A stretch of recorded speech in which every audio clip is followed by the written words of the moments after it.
Clubhouse.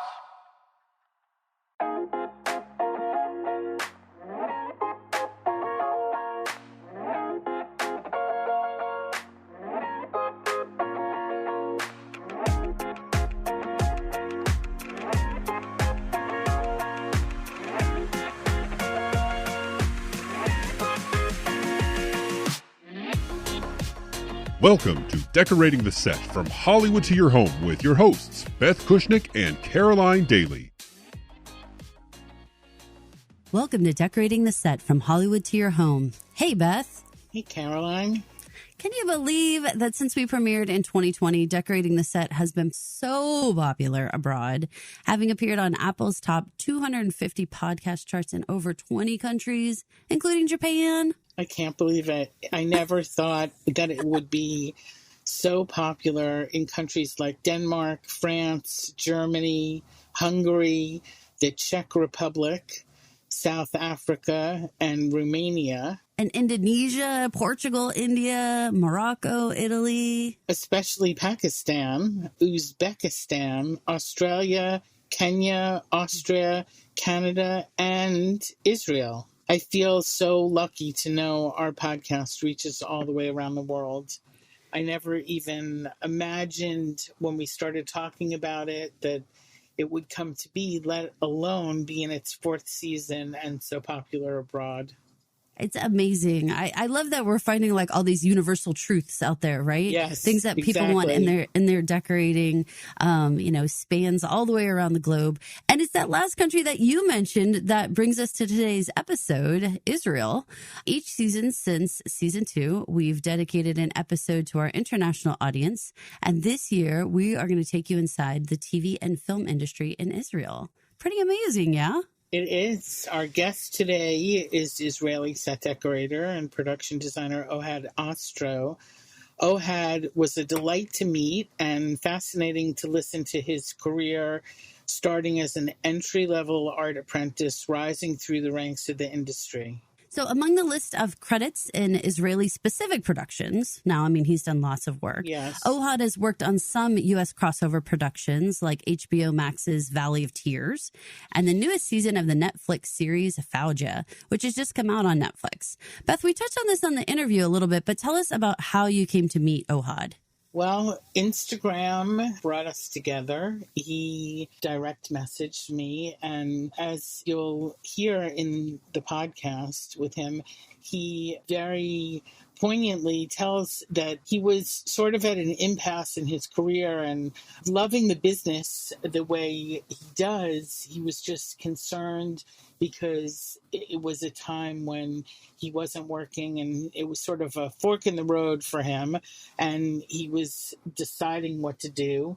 And we just encouraged each other through Instagram. You know, it's the way that I've met a number of our guests, and it's the way that I'm approached by people, not only with their questions about decorating, but, you know, artists send me their work. I'm learning new things and seeing different artists every day. Yesterday, I found this ceramic artist who actually fires small pieces, but in her microwave.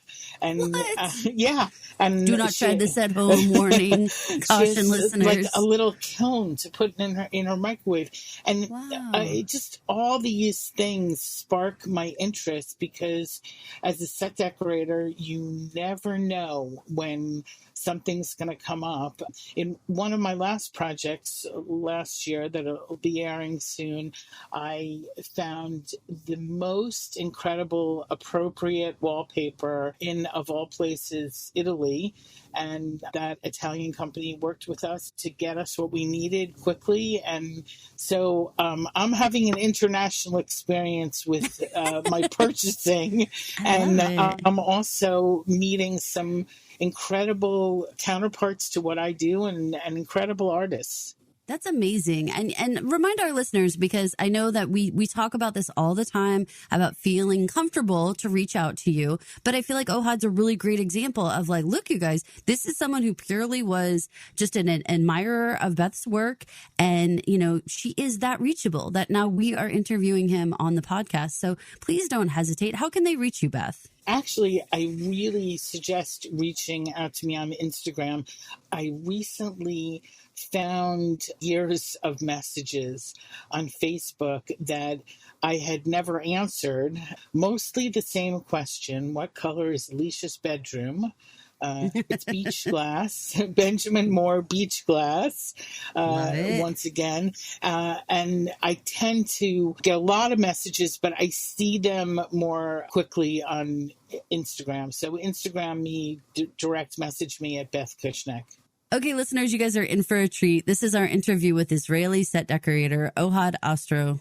Beth and I will be back afterwards to wrap up this episode. Joining us today is one of our newest international friends, Israeli set decorator Ohad Ostro. Ohad, thank you so much for joining us today, all the way from Israel. Well, hello, everybody. Thank you for joining me. Very excited. I am so glad that you got to join us because we have lots of international listeners and get to know a little bit more about international friends that we have out there. How did you meet Beth and how did you sort of come into our fold here? Beth, I met in the Instagram. And we started talking about set decorating. Actually, we met, now I remember, the Corona time.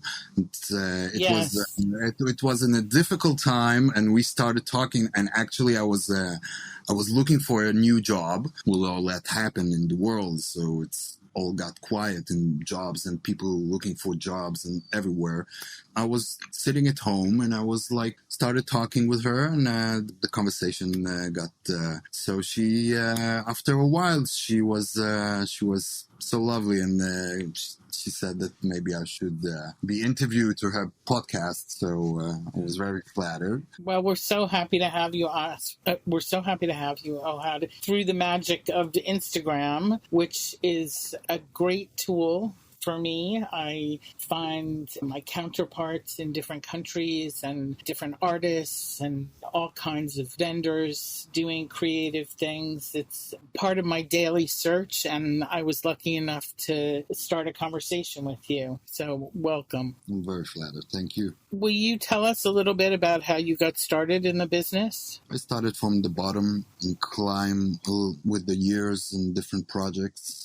Well, I started in Israel, I think, almost 20 years ago. I'm very young, but yeah, it was a long time ago. I started actually in doing companies performs and different kind of events in Israel, and really quickly there were people that dragged me into the industry and told me, okay, now you are a helper, and now you are a propsman, and now you are after some time, I think after 5 or 6 years, I was very interested in the set decorating. What's your training like? Do you have a background in architecture or set design? My first love in sets and the whole idea of making a different world in our reality, it was actually at high school that I learned cinema. I learned cinema for 4 years, and after that I went to college and I learned 2 years there, and then I did some more seminars to get better with programming and computer. And is that a popular topic in Israel? Is it often taught in high school and college? If you're really interested in something, you need to first go to the books and people that started the whole idea of cinema and set decorating, and there is so much history in this kind of job. My opinion that you need to respect what happened before, and then you can get forward. That's so true. In every way, the history of everything from architecture to drapery to furniture styles, it's so much a part of our industry, and being informed about all those different areas, it does really affect the conversations that you have, with designers and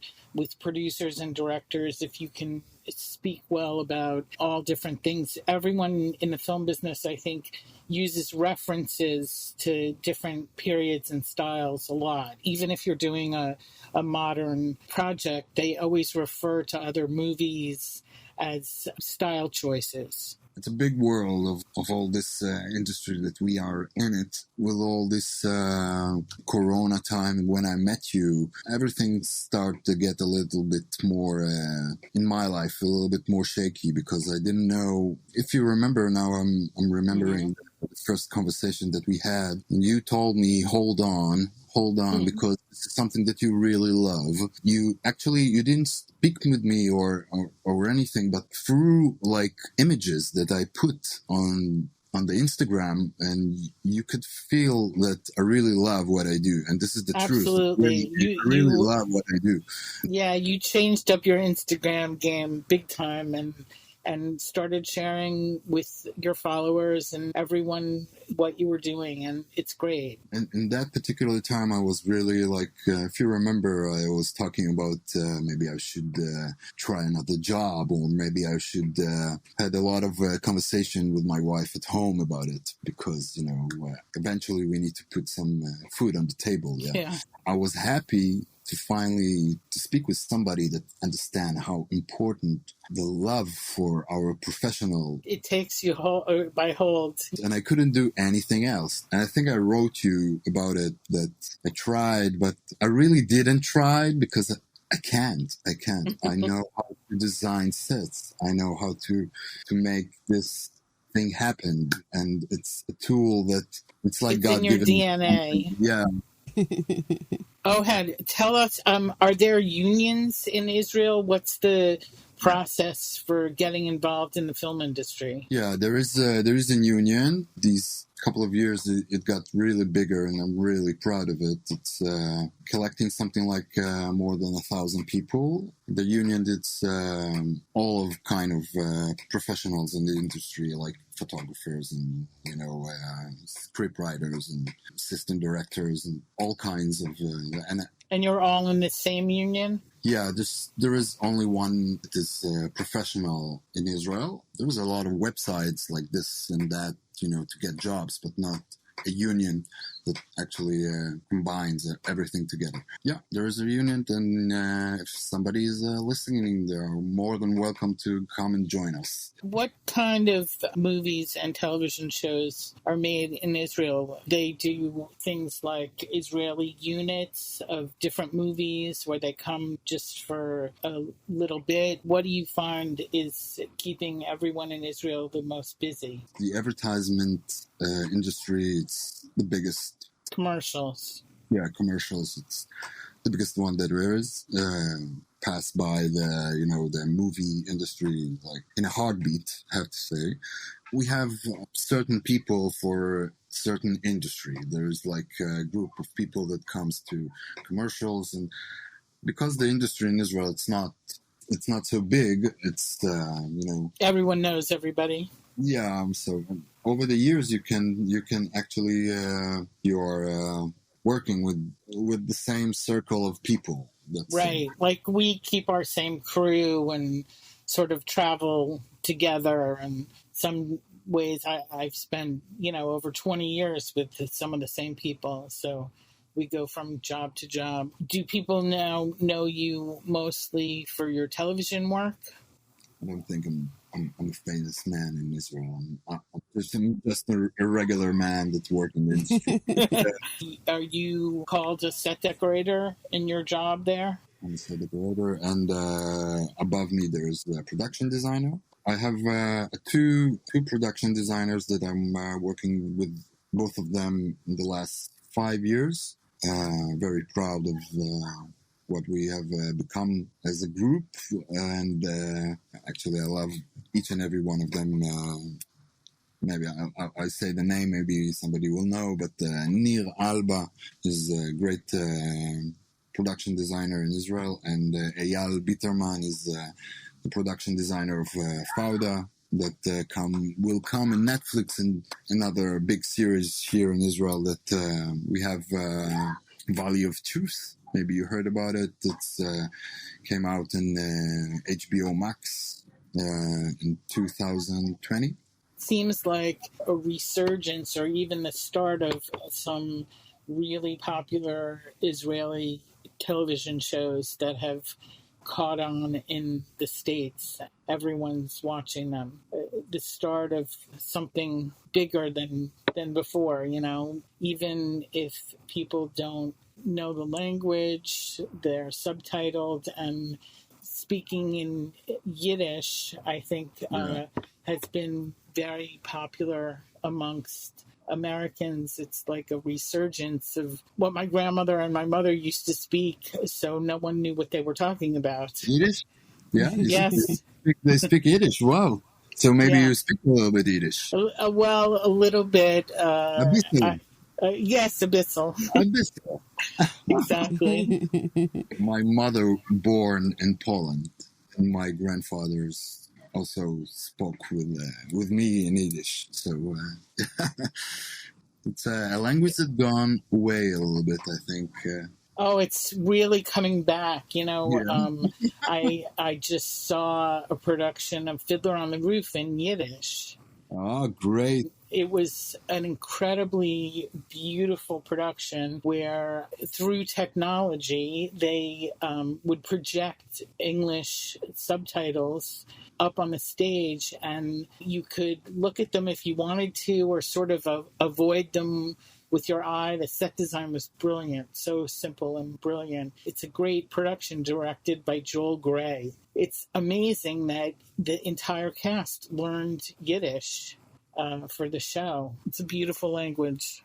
Do you have specific vendors? Is there like a support system of prop houses and vendors with products that are rented or sold that you tend to go to? Yeah. There is three big, only three big warehouses in Israel that works with the industry. Actually, they are more than 30 years in the industry. Wow. Most of them, yeah. And we use them a lot. Like every production, I'm going to all of them. Like it's people that I already know, and there's a lot of props and a lot of the furnitures and chairs and whatever you need, that they have it. And it's make the job easier, but a lot of times I'm not considering what I have in these particular warehouses. I'm actually preferring think about the set first and what it needs, and not what there is in warehouses like this. But sometimes those... I'm sure there are things that are difficult. Yeah, but there is sometimes it's because you already know a lot of the props and a lot of things that you have. There is sometimes that I read the script and I'm like, you know what, this will be perfect for this. The material, it's there. So, do you find that shooting on location is something that's easy? Are the local people into the film business and helpful? Or like, say in New York, is it something that they might not necessarily embrace? The locals more embrace the industry here because we are actually... I did a lot of productions that made only in people's houses. So we actually go inside of people's houses and change them to our different kind of sets, It's very embraced here in Israel. A lot of locations here are...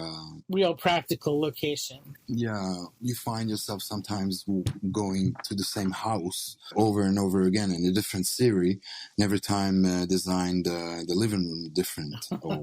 Yeah, it happens. It's all right. And are there support services for productions, especially when you're shooting out in the elements? How large is like the average crew, say, on Fauda? Between 40, 50, 55 people. This is a large crew in Israel. 50. A little smaller than in the States. Yeah. What would that be for you? Would that be a small production or? Yeah, we're sort of run 100 or more, but I'm sure it's because we have a lot more waste here. Are you talking about the people that are going on a payroll, or you're talking about the people going on the payroll? Because we have a lot of suppliers that they are maybe working, half the production, but they didn't put it on the category of on the payroll. So, like my let's say, the construction builder or something like that I work with, the whole entire production is not on the payroll. He's like a separate vendor. That's it, yeah. But he's with me the whole production. So we are sending our arms a lot of places. In big productions, it's really, really, you get places, to the government and the army. And to make Fauda, we had so many, different kind of, leads to places that we had to get to do what people see on the screen. It's, different kind of streets and different kind of places that we took. It was really difficult to find and to get this. It's so interesting, there's an element of set decoration that people don't tend to think of. It's more like the mechanics of a location. When you're working on period pictures, let's say before air conditioners, the set decorating department would be responsible for taking all the air conditioners out of a window in a building. Or when you're doing battle scenes or scenes with big equipment, it's not always that a set decorator does the beautiful things like great furniture and fabrics. So much the organization of the things that people don't even realize are involved in turning a location into something simple. It's so fascinating, Beth, the things that you're in charge of. I can't imagine you having to be up there with like a screwdriver taking out air conditioning units and everything. Not me, but my not crew. You. Yeah. Of course. I'm pointing. I love it. Delegating. I did Vietnam War Story, was the first HBO series ever done. We made rice paddies out of fields in Georgia with the local unemployment labor force. When you think about creating rice paddies, you don't think about set decoration. But it was my job to make that happen. That's so crazy. Ohad, we talk all the time about, for Beth, she has a super love of lighting, and that's like a key aspect of Beth's work. Is there any part of the job for you that you feel like is just like your special touch that you put on things that you are like, I just really care that this particular part is exactly right? Wow, what question. I have to say colors. Colors. I love colors. I love the match between colors. This is the most important thing on the set for me. The production designer, before we are, in the pre-production, we are talking about the colors that has to paint the whole series and how it's supposed to be. I love when we coming to different kind of sets and there is a match between each and every set with the colors. And there is like a feeling that you can get with the actor. He's like sad, so maybe his room will be blue. Afterwards, there is a scene in a different kind of sets. And then we are plugging some lightning or some fabric or some, curtains or like with different kind of stuff that makes a story with colors. So this is what I really love to do in sets. It's character-driven work, everything that we do and consider. Sometimes even when people don't notice, it's sort of the highest compliment because we've done the right thing to support the character and to tell their story and just add to it visually, but we don't take away from the script or the actor. Yeah, exactly. I don't know how you do it, but the ones that are really, really like connecting to it, Mm-hmm. I read the first time the script. After I finished, I read it all over again, like because I was stunned by how it written, how my mind got bigger when I'm fantasizing the whole thing. So when I really love a script, I'm reading it like twice. That's because you're reading good scripts, so odd. It's true. There's a difference, but even when you read a television series over and over through the years, sometimes one script isn't as great as, the next. But I think you're right. Upon first read, even if a script doesn't speak to you, you start to break it down, and there's a way to always find something that as a set decorator you can contribute. For sure, but to connect to the story, it's really important, I think. I don't know how I became a set decorator of this particular subject, but I have to say in the last 5 or 6 years, I'm doing a lot of series that connect to the army here in Israel. So I had this couple of years that actually I'm doing like army series or movies or stuff about, soldiers. So it just happened actually, and you get more experience because every time I'm getting like a new project, it's different period of time. Sometimes it's about the war in 73, or sometimes it's about some girls in the army that are stuck in our days. The subject is always the army. So that's actually the last couple of years. As a set decorator, we become experts on like a microcosm, a period of time, or even like some jobs I've done, even as small as a commercial. I did a commercial for Amnesty International, and it was all about candles burning. And for that short period of time, I became which candles and how they burned. It became my obsession almost. We research things and have to have a kind of quirky knowledge of very specific things to pull off our jobs. I think it's great that we need to investigate. Yes. You have to have a serious curiosity. Yeah. It's magic to us listeners for sure, because I know that there's stories that Beth has shared with our listeners about times when a job just seemed like it was not going to come together. Ohad, do you have a time when you felt like, oh my gosh, this was just going to be impossible to pull together, but somehow you made it work? Something finally clicked? I have a lot of them. Because, I love it. Tell us one. Israeli writers are really ambitious. Like they have a lot of dreams, and particular one. I need to choose one. No. You can choose more than one, but at least one. At least one. So, the biggest one. I will choose the biggest one. Valley of Trust. It's a series that came out in 2020 in HBO Max. Talk about the war that we had here in Israel in 1973. And this war came up upon us, and they tried like Syria and Egypt, and it's a little bit of history for 1 second. I'm sorry. So they attacked us in Yom Kippur, and we were like not ready for it. And the series talk about the first days of this war.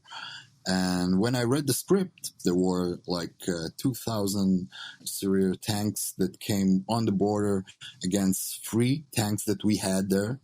And it's a big, big story here in Israel. And when I read the script, I was thinking, how the hell are we going to make these 1973 tanks move? Or even where the hell are we going to find kind of things now? Like, how are we going to do it? I was really concerned. We didn't know, and it was really a big, big, big effort. Eventually, it was really a big effort with the army, with a lot of resources that we did, and special effects, and so many different kind of techniques to make this whole thing happen. Stuff that I never used before to work with, a special effect on sets and, green and blue. And did they do visual effects? Yeah, and to duplicate, the tanks that we did. And there were so many really, really talented people that worked on that. To see that come to life, it was really amazing to me. The production designer of this series, Nir Alba, well, he's my mentor. He always was. He still is, of course. He was really like, we will make it happen. Don't worry. Oh, Beth, you need that calming voice, huh? Yeah. Of that, it will happen. We will do it. We will make it. Don't worry. Eventually, somebody put a camera and shoot something. Don't worry. So don't worry. And yeah, you need to hear it sometimes, yeah, because our work really sometimes gets stressed out like so much.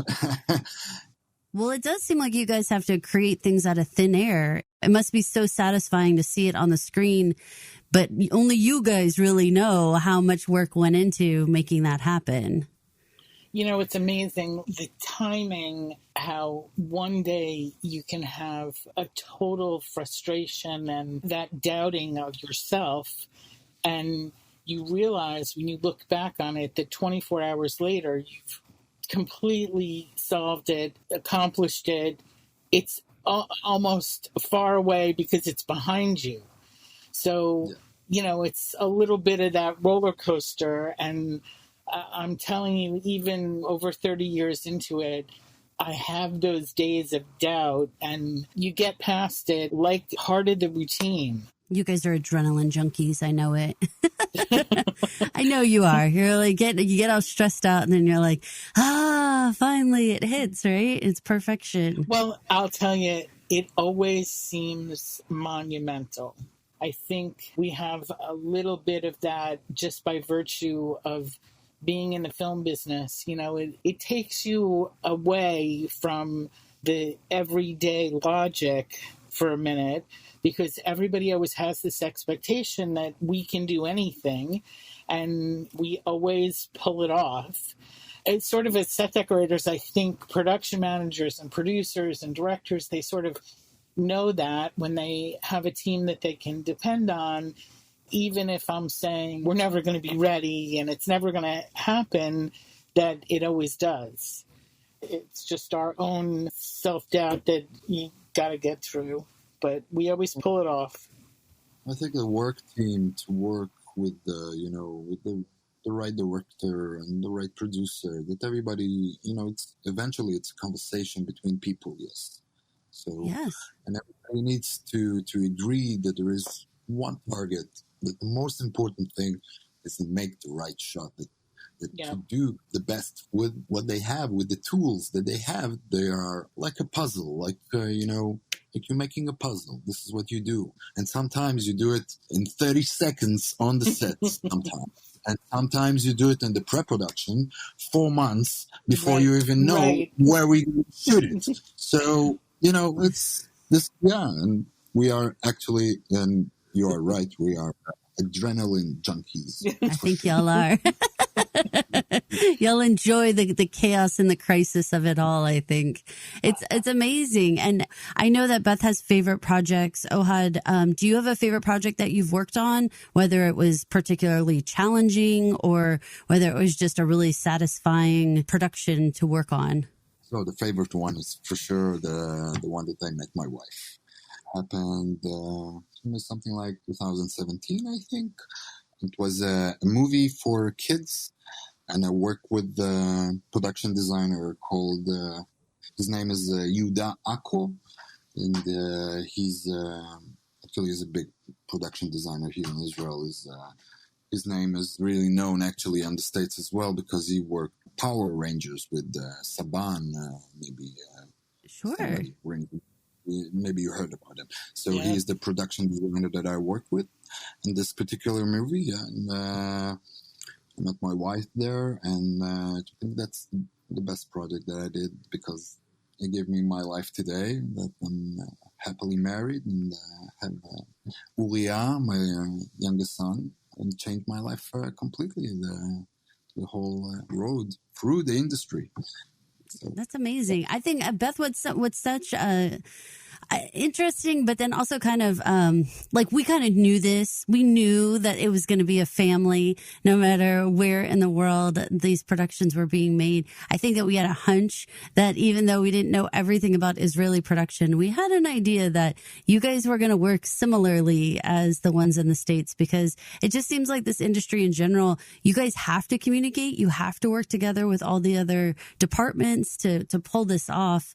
I think it's really heartwarming to find out that it's so universal. Like your job sounds exactly like Beth's. We're all cut from the same cloth. We're all carnies. You're all working so hard and trying to make this happen. And it's such a stressful gig to create entertainment for the rest of us.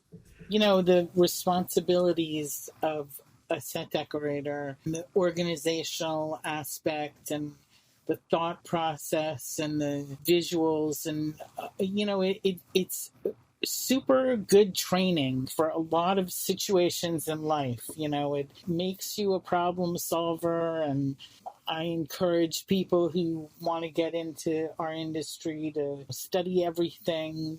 It goes back to what Ohad said originally. You have to know a lot about all different aspects of things, and every day you sort of put your brain to the test. Combine with the whole life itself, family, kids. Yeah. And if you are two people work in the industry, to do it as a family, it's a roller coaster, really. It's a hard life. We're talking now, and tomorrow, actually, I'm on the plane with my wife and kid to film for 2 days shooting at Rome. So we are actually on a plane tomorrow for shooting. Hey, why aren't I going to Rome for a few days? You are so welcome. Oh my goodness, actually, Beth! You absolutely need to go I do want like a those kind consult, of jobs, really. right? Yeah. Actually, it's my wife production. She's need to go with the actors, and they are shooting 2 days at Rome. We're joining along as a family. Wow, nice. Rome and Italy is a hot spot, between White Lotus this season and some other jobs, Succession, and it's become a hot location. The world feels much smaller in set decorator land. It feels like you could be all over the place and be doing your job. I love it. This is why I first talked with Beth. Yes. Yeah. The amazing nature of social media, right? I wanted to, get expanded, to go places, to do different kinds of things, to get more. To do more. I love it. Yeah. That sounds like you, Beth. That sounds like that sounds right? Yeah. Ohad, season 4 of Fauja is set to hit Netflix in January of 2023. Can you tell us a little bit more? Well, I cannot really say anything. Right. No secrets. I will tell you that a large group of wonderful people and so talented people work on that project, and we are so proud of it here in Israel and what it become in the world. I have really the privilege to work with these wonderful people and actors and our wonderful director Omri and the wonderful producers that we had, and my production designer, of course, Eyal Biederman, and I'm really, really thrilled that you're going to see it. We are a lot of cool scenes, a lot of really big explosions and stuff like everybody loves. I love it. Really cool action, and that's great. yeah, and I think you will really love the new characters. There's some new ones, and you embrace them. Well, tell us where we can find you on social media. Social media for me, it's now it's the Instagram. It's Ohad Ostro in the Instagram. You can find me. I'm working through there, and actually, there's a lot of things to see there. So, there are a lot of great pictures and great behind the scenes of Israeli productions, so everybody should check them out. Yeah. It's amazing. Thanks for giving us this glimpse, Ohad, into this whole other world that I feel like our listeners are going to have a lot of questions about. So for sure, would you be willing to come back and join us another time? Yeah, for sure. It was really fun.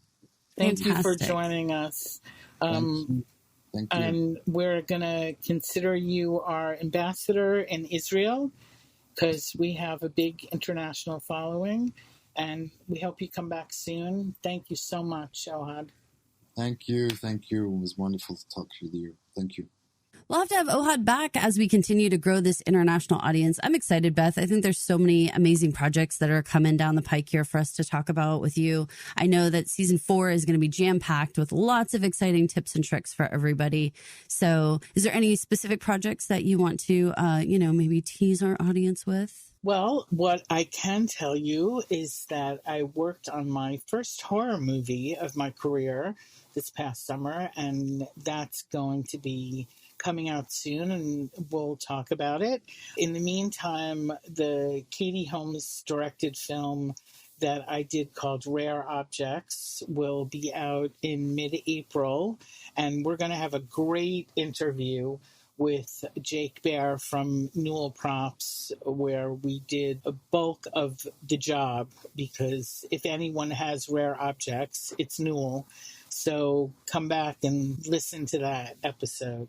Beth, I have to tell you, in January, I went to the WB Prop House in Burbank and got a tour of it. And it was so much fun to get a glimpse behind the scenes of your job and like walking around and seeing all the little tags that you've described to us for different shows that I recognized and things that were being pulled for the different set decorators. And I was like, just like drooling. Mm-hmm. People in my group were like, no, how does this work? And I want to be like, I can tell you. I had to like zip my lip because I was like, really what you want to do is listen to our podcast because we will tell you how this gets done. But it was amazing to see. Really, I was drooling for you over all the lights. I was like, oh my God, look at all the beautiful lights. It's true. I've heard recently from a few people who've recommended the podcast to people who are starting in the industry and to old timers as well. So if you're in the industry or if you love decorating, this is the podcast to listen to. Absolutely. Thank you guys all for listening. And don't forget to rate, review, and subscribe to Decorating the Set from Hollywood to Your Home at Apple Podcasts, Spotify Podcasts, or wherever you listen to podcasts. Please leave us a 5-star review. It helps a lot in promotion of the show. 5 stars, people. Decorating the Set from Hollywood to Your Home is an original Pod Clubhouse production, recorded, edited, and produced at Pod Clubhouse Studios. For more information, please visit us online at podclubhouse.com. Don't forget to rate, review, and subscribe to Decorating the Set at Apple Podcasts or wherever you listen to podcasts. Thank you for listening.